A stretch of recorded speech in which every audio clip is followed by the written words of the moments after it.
Hey, it's CrossFitTracking.com here just to do a simple comparison review of the Garmin Fenix 6.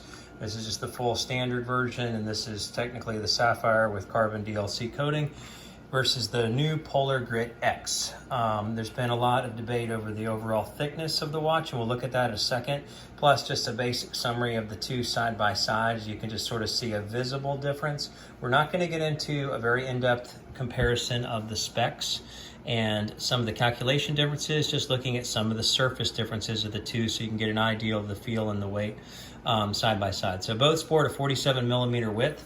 You can see that that's pretty spot on. It's very obvious. What's ironic and interesting is that the Garmin Fenix 6 is estimated at 14.7 millimeters thick, and the Polar Grit X is rated at 13 millimeters thick.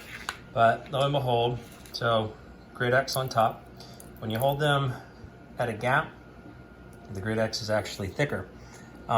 There's been a lot of people that have said it feels a lot thicker than 13 millimeters. Well, technically, I think I have done a rough estimate using a measuring stick to see 15 to 16 millimeters thickness. So you can see that the width of the heart rate sensor obviously protrudes a lot, causing an additional thickness. You know, looking at the back, they both are 22 millimeter length straps. The Garmin uses the Quick Fit and the Polar uses Quick Release. You can see the differences in the heart rate sensors. So there's a primary difference in that, one, the Fenix 6 comes with pulse ox, so to test your SpO2 levels, but you can see large green diodes. If I could get it to activate, you would see just it would considerably bright green diodes. There you see it flashing.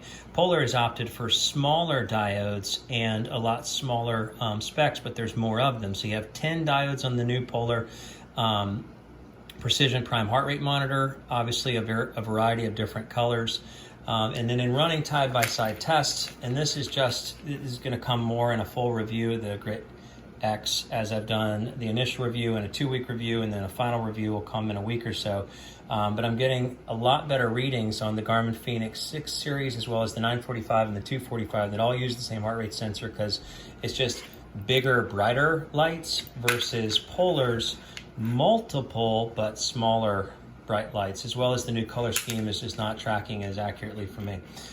So again, getting back to the details of the differences. So the Fenix 6 is 83 grams in weight. The Grit X is 64 grams. And you can see a slight difference in the screen size. So the Polar Grit X has a 1.2 inch screen face, whereas the Fenix 6 has 1.3. So you're getting approximately 18% more screen landscape to be able to see text and messages as well as read the watch and specs. Now, one thing that's interesting, you can see just sort of a difference. I have this set to 50%. You can see that it's, technically in sitting right here, it's a lot brighter, one versus the other, but this is one of the washed out. So Garmin has had a series of issues with a number of the Fenix 6 series that were distributed having a bluish black as well as sort of a washed out coloring.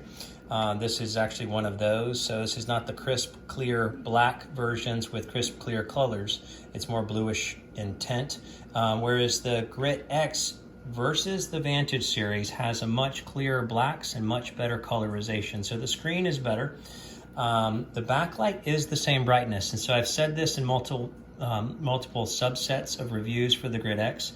The backlight is the same brightness as the Vantage series. So you get a 1-level backlight when you do a wrist raise versus when you do a button press. So this is sort of a simple comparison of what it would be. The backlight's on right here. See, it's barely visible on the camera. This is set to obviously 50%, and it comes out of the box with the Garmin set to 20%. So again, I do a wrist raise, the backlight is technically on, although it's hard to see. When you do a light meter test, and I've done specific reviews for this, and the light meter reads lumens, like the overall brightness. So to give you a comparison, straight out of the box for the Garmin Fenix 6, set at 20% brightness, it's reading about 8 lumens. If you put that on a full white backdrop, it's reading about 37 to 38 lumens. So full white backdrop, 37 to 38. If you take the Grit X and you just do the wrist raise, you're getting a negligible, maybe somewhere under 1 lumen. Probably more approximately like 0.5. Now, when you push the button, you're getting 7.8 or approximately 8 lumens, which would categorize about the same as the 20% brightness on the Garmin. If you raise the Garmin all the way to 100% brightness, just looking at a regular watch face, you're getting about 38 lumens. So considerably brighter, about 5 times brighter in the max brightness setting than you get on the Grit X. But the biggest issue that people have commented on is that the wrist raised brightness is no different on the Grit X versus what you have experienced on the Vantage V and Vantage M. It's at a negligible light meter lumen reading. So this is just a basic side-by-side comparison of the two, the Garmin Fenix 6 versus the Polar Grit X. Please continue to check the YouTube channel for other updates, doing a final update on the Grit X, and I'm going to do a video review of how the 945 Garmin as well as the Fenix 6 held up against Murph in the Memorial Day workout. If you like the video, please like it, and I'm trying to build my subscriber base, so please subscribe if you have an interest in seeing and learning more about CrossFit tracking devices and which one is the best for your particular growth and training. Again, CrossFitTracking.com. There's more information on the website. Thanks so much.